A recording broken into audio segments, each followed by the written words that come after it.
Hi everyone. Today we're talking about mummification of the body. Before the King Tut Exhibit opens at the Idaho Discovery Center, let's talk a little bit about ancient Egypt mummification. The word mummy derives from the Arabic word mumia. A body was basically mummified so that it would not decay, and the process of mummification involves the preservation of the human body, and that also includes some animals. The Egyptians did this to preserve the body because they believed that death led to an afterlife. The soul needed to identify with the body. That would be the Ka and the Ba, which were a person's double form, or what we would call the soul. Mummification began early in the Old Kingdom, and rituals began with symbols from Osiris, god of the dead. So when a person died, he was taken to the embalmers. A coffin was selected, the body was washed, and then it was saturated with a desiccant, which was a drying out agent, and the key ingredient for preservation was natron, a salt. There were 3 types of mummification depending on the wealth of the family that ranged from poor to royal. However, most of them did include the typical incision in the left side to remove the organs and put into the very important canopic jars that went into the tomb. The canopic jars were used to preserve the viscera, which is the stomach, intestines, lung, and liver. The heart was usually left in place. The deceased would need all of this viscera later for resurrection.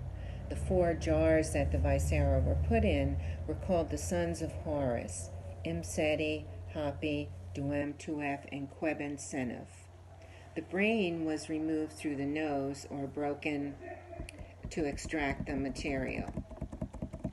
The body was then again washed and wrapped in linen with amulets and charms put in the wrappings for good passage to the afterlife. Many other items could be buried with the deceased, including the Shakti Figures, which we spoke about earlier in these videos. They were the little figures that do the work for the deceased in the afterlife. The more Shaktis in your tomb, the wealthier you were. Tut had over 400 in his tomb. So a final step in the process of mummification is called opening of the mouth ceremony. This was to continue the soul's journey.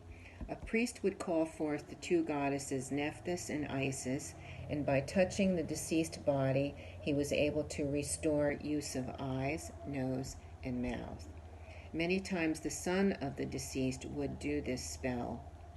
The body was then put into a coffin or sarcophagus, buried in a grave or in a tomb, and sometimes it included food and other objects. The most important texts for this procedure are in the Book of the Dead, the very important chapters of Coming Forth by Day.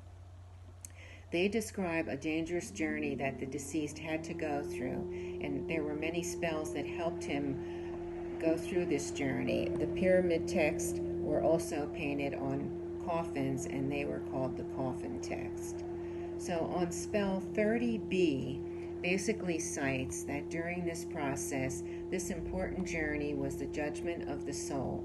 Did you lead an honest, good life or not?